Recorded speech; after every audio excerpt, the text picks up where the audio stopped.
Salut à tous, bienvenue dans cette nouvelle émission de la chaîne Les Comics pour les nuls. Mes lectures comics, ça fait longtemps que j'en avais pas fait. Vous allez voir que c'est pas des sorties très récentes, mais c'est en tout cas mes lectures récentes. Et je vais pouvoir vous donner mon avis sur ces lectures. J'ai eu quelques questions par message Facebook, me demandant si d'autres vidéos allaient arriver. J'ai commencé l'ABC Comics, je vais continuer, je vous avais dit que c'était une série. J'étais en vacances, je suis parti, je suis revenu, ça prend un peu de... Pas vraiment du retard, je fais ça quand j'ai le temps, donc ça va arriver. Il y a un dossier qui va arriver aussi, je vous dis pas sur quoi, vous verrez.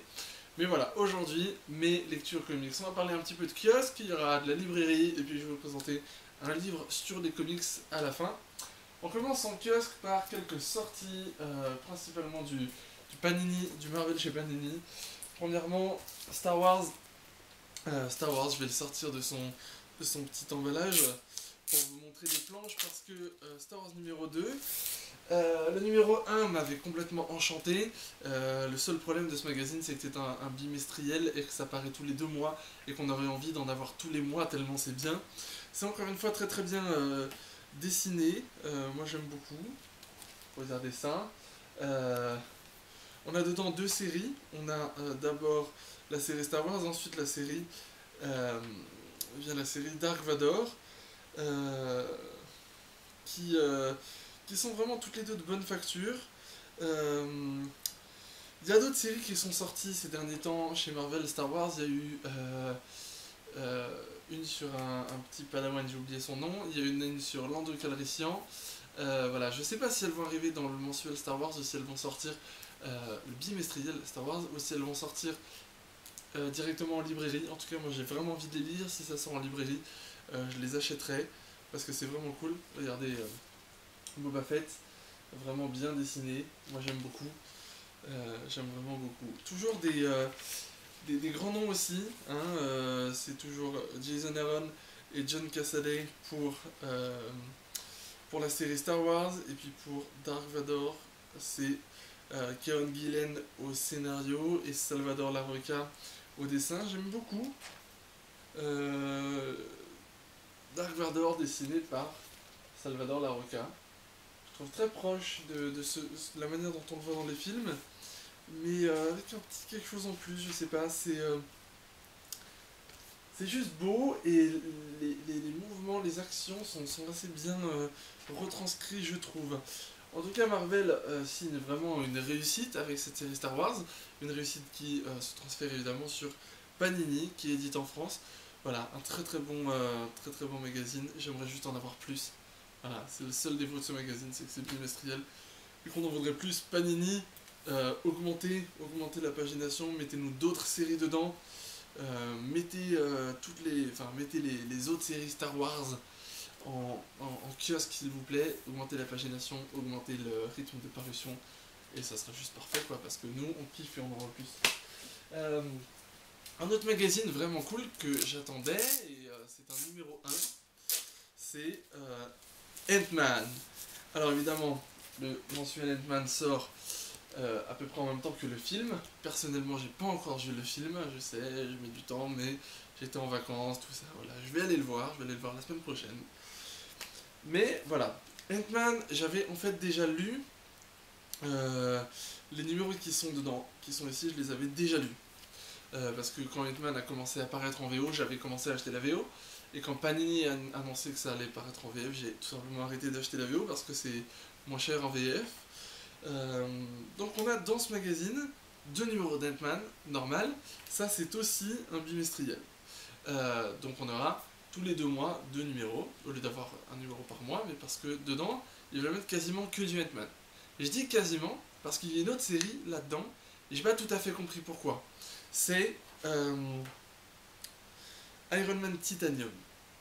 Et c'est une série de 2010 qui est publiée là, après les deux épisodes d'Ant-Man. Et j'ai commencé à la lire, et ça m'a saoulé quoi. Donc en fait j'ai assez rapidement arrêté, j'ai pas fini. Les dessins sont assez particuliers et j'avoue que je suis pas hyper fan. Et puis je sais pas, c'est lire maintenant une histoire d'Iron Man de 2010 alors que dans les kiosques All New Marvel Now, Iron Man est en plein événement, en le crossover Axis, en plein dans le crossover Axis, bah je sais pas. Donc Ant-Man, la série est super. Mettre cette série Iron Man à la fin, alors le lien entre cette série Iron Man et le kiosque Ant-Man, je comprends pas, faudrait qu'on m'explique. Donc c'est vraiment le seul petit point noir. Par contre, série Ant-Man, vraiment vraiment cool. Euh, Scénarisé par Nick Spencer, dessiné par Ramon Rosanas. Un dessin, comment dire, les traits sont simples, très simples, mais moi j'aime beaucoup. J'aime vraiment beaucoup. C'est dans le même style que Superior Foes of Spider-Man, qui, si je ne me trompe pas, était dessiné également par Ramon Rosanas. C'est très cool, je trouve que ça correspond bien au style d'Ant-Man en fait. Et puis moi je découvre Ant-Man avec ça, et ça donne envie de continuer. On découvre en fait Scott Lang, donc le Ant-Man, le même qui est au cinéma, qui galère un peu à être un super-héros, qui galère dans sa vie privée avec son ex-femme, sa fille, etc. On voit en fait un gars, c'est comme si c'est un gars normal qui de temps en temps est un super-héros. Et c'est vraiment ça qui est super intéressant à lire. Et avec un bon cliffhanger à la fin, un bon coup de suspense. Je vais pas vous montrer la page, je vais pas vous spoiler si vous l'avez pas encore lu. En tout cas, si vous ne l'avez pas encore acheté, c'est un très bon moyen de faire ça. Si vous cherchez comment entrer dans les comics avec un personnage fun et intéressant, c'est exactement le bon moyen. C'est parfait pour les débutants. C'est-à-dire que ça coûte 4,60€, ça paraît une fois tous les 2 mois. Vous pouvez ne lire que ça et vous éclater et voir si les comics vous plaisent, et si ça vous plaît, allez plus loin. Ant-Man numéro 1. Je pense qu'il est toujours disponible en kiosque, c'est le numéro de juillet. Oui, il est toujours disponible, c'est sûr, puisque c'est un bimestriel, il va être disponible encore un moment. Si vous l'avez pas, achetez-le, c'est vraiment de la balle. Et dernier kiosque dont je voulais vous parler aujourd'hui, c'est encore un numéro 1, et c'est un numéro 1 un peu spécial. C'est le numéro 1 de Wolverines. Wolverines avec un S à la fin, c'est Wolverines au pluriel. Ce n'est plus la série Wolverine puisque, attention spoil, Wolverine est mort dans la série régulière Wolverine. Wolverine est mort. Et donc là, ça nous raconte l'histoire, plusieurs histoires de différents personnages qui ont eu des liens avec Wolverine. Il y a Dawn Sabre, il y a X-23, qui était un clone féminin de Wolverine, il y a Daken, qui est le fils de Wolverine. Voilà, des personnages comme ça qui ont un lien, il y a Mystique. J'avais de grosses attentes sur cette série, et j'avoue que je suis déçu. J'avoue même que je suis pas allé jusqu'au bout parce que ça m'ennuyait, parce que j'avais un peu du mal à suivre, je comprends pas trop l'intérêt. Peut-être que ça s'éclaircira un peu mieux dans le numéro 2, j'espère. Ouais, j'ai pas trop aimé. Si vous aimez Wolverine, je peux pas vous dire de ne pas l'acheter, parce que c'est un truc qu'on sera content d'avoir quand Wolverine reviendra à la vie, puisqu'il va forcément finir par revenir à la vie. On sera content d'avoir, ça suit la série Wolverine. Si on est complétiste et qu'on veut tout avoir, il faut l'avoir pour avoir tous les numéros de tout ce qui sera passé après la mort de Wolverine. Personnellement, j'ai pas énormément apprécié. Voilà, je vais pas plus m'étendre là-dessus. Si vous avez aimé, dites-le moi en commentaire, dites-moi pourquoi. Ça pourra peut-être me faire changer d'avis ou me le faire relire sous un autre angle. Mais pour l'instant, moi je suis assez mitigé là-dessus.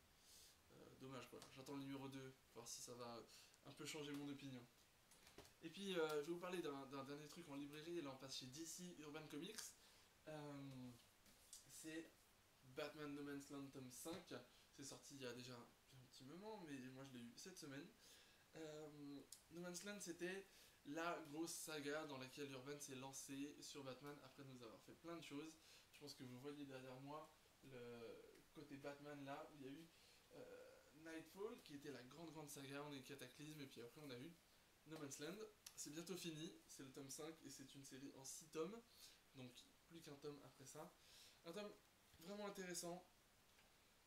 On voit ce qui se passe toujours dans Gotham City, sous le No Man's Land, et je dois dire que ce tome était encore plus intéressant. On voit Superman qui fait une apparition, on voit plein de choses qui se passent. Euh, les dessins sont toujours très sympas. Il y a des gens que ça gêne que ça change de dessinateur à chaque chapitre, mais c'est normal, c'est parce que c'est pas toujours la même série. Il y a plusieurs séries en fait dedans.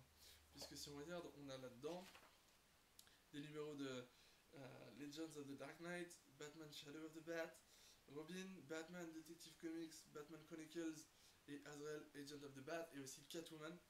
Donc ça voilà, ça fait plusieurs séries, autant de dessinateurs différents. Personnellement, ça me gêne pas. Moi j'aime bien. Je suis content d'avoir lu cette saga. Si vous ne lisez pas encore cette saga, alors je vous conseille de commencer. Évidemment, ça fait 5 tomes à acheter maintenant. Le sixième arrive bientôt. Voilà, mais si vous aimez Batman, si vous voulez un bon récit de Batman, euh, alors d'abord prenez Nightfall, puis ensuite prenez Batman No Man's Land. C'est vraiment cool. Et les choses commencent à évoluer un petit peu sur le No Man's Land. Est-ce que le No Man's Land va rester en No Man's Land ou pas? On sait que non, puisque après Gotham redevient Gotham, mais comment ça va se passer? Voilà, on finit un peu sur du suspense parce que comment est-ce que Gotham va être reconnecté au reste du pays? Comment ça va se passer? Comment ça va se finir? Voilà, No Man's Land, une bonne saga que je suis content d'avoir commencé. C'est bientôt fini. Euh, on verra ce que je fais après. Ça, je vous en parlerai tout à l'heure, je pense. Et puis un dernier truc dont je voulais vous parler, c'est un truc que j'ai découvert à la Comic Con qui a eu lieu en juin à Lyon. C'est cette collection, c'est la collection sur, comment dire, c'est édité par les éditions Bibliothèque des Miroirs. Et en fait, c'est une collection de livres qui traite d'auteurs de comics, scénaristes, dessinateurs. Et donc là, j'ai acheté celui sur Frank Miller que je suis en train de lire. C'est très intéressant. Ça se concentre sur l'œuvre de Frank Miller, mais également sa vie, comment sa vie a influencé son œuvre et son œuvre a influencé sa vie. Et c'est vraiment très très bien. Ils ont ça sur tous les grands noms du comics, Stan Lee, Jack Kirby, Steve Ditko, etc. Donc je pense que je vais en acheter un de temps en temps, les lire, et puis parfaire un peu ma culture comics comme ça. C'est très bien fait parce que on commence par quelques pages glacées en couleur avec des reproductions des plus grandes œuvres, de certaines des plus grandes œuvres de Miller, évidemment Sin City. Et ensuite c'est des pages euh, pas glacées, comme on dit, satinées, avec des reproductions, quelques reproductions en noir et blanc pour appuyer les propos qui sont tenus tout au long du livre. On a des encarts de temps en temps. Je vais essayer de vous en trouver un. Voilà, des encarts avec des informations un peu plus précises. C'est très très bien fait, c'est très intéressant, c'est bien documenté et c'est vraiment cool à lire. De temps en temps, de lire des vrais bouquins, pas que des comics, mais sans jamais s'éloigner très loin de la culture comics. Voilà, c'est tout ce dont je voulais vous parler aujourd'hui. J'espère que ça vous a plu. Euh, Si vous avez des retours à me faire, faites-les en commentaire. Je lis tous les commentaires, je réponds quand il y a des questions. Euh, je vous disais tout à l'heure que Batman No Man's Land se termine bientôt. Et c'est le cas aussi d'autres séries que je suis. C'est le cas de Geoff Jones présente Green Lantern, Geoff Jones présente Superman. C'est le cas de Swamp Thing qui s'est terminé. Alors, Urban repart avec la prochaine saga, la nouvelle numérotation, mais je vais pas acheter ça. Animal Man c'est terminé. Euh, Pas mal de choses chez DC. Et vous savez qu'en librairie, j'achète beaucoup plus de DC que de Marvel. Beaucoup de choses se terminent. Et je vais en profiter pour changer un petit peu euh, ce que je lis, le type de comics que je lis, et donc le type de comics dont je vous parlerai dans les émissions. C'est-à-dire que je vais en profiter pour commencer un certain nombre de séries indépendantes. Ça vient de deux choses. Ça vient d'un désir que j'avais depuis un certain moment de lire des séries indépendantes, comme Invincible, j'ai envie de lire Invincible depuis longtemps, comme Saga, comme des choses comme ça. Et puis, d'une deuxième chose, c'est une discussion que j'ai eue avec Wolf in Motion, de la chaîne Wolf in Motion, à la Comic Con justement. Il me disait, c'est vrai que quasiment personne parle de comics indépendants dans les vidéos. C'est dommage. Et donc, puisque personne ne le fait, je me suis dit pourquoi pas moi. Ça ça rejoint une envie que j'avais de lire un peu des choses différentes. Donc je vais faire ça. Euh, va y avoir un petit laps de temps où je vais arrêter les séries en cours et je vais compléter certaines choses que je voulais compléter, c'est-à-dire je vais acheter Blackest Night, Brightest Day, des choses comme ça que je voulais depuis longtemps que j'ai pas. Et puis ensuite je vais commencer des séries indépendantes. Euh, et dans indépendante, je mets Vertigo dans le sac, c'est-à-dire que je veux aussi, il y a plusieurs one-shot Vertigo que j'ai envie de lire, donc je vais faire ça, puis je vous en parlerai.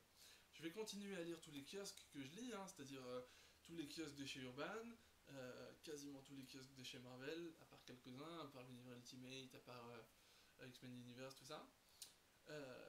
Et puis voilà, c'est-à-dire que cette émission, cette chaîne va prendre un tournant un peu plus comics indépendant, et je pense que ce sera pas mal. Ou alors si vous voulez pas du tout que je le fasse, bah dites-le moi en commentaire et puis je verrai. Mais en tout cas, c'est ce que j'ai envie de faire moi, parce que c'est ce que j'ai envie de lire pour l'instant, et que depuis le début de cette chaîne, je vous parle tout simplement de ce que je lis. Et donc si je lis ça, je vous parlerai de ça. Voilà, j'attends vos retours en commentaire, des messages sur Facebook. N'hésitez pas à aller liker la page Facebook Les Comics pour les Nuls. Il se pourrait que bientôt, courant septembre, il y a un petit concours où vous pourrez gagner quelque chose sur la page.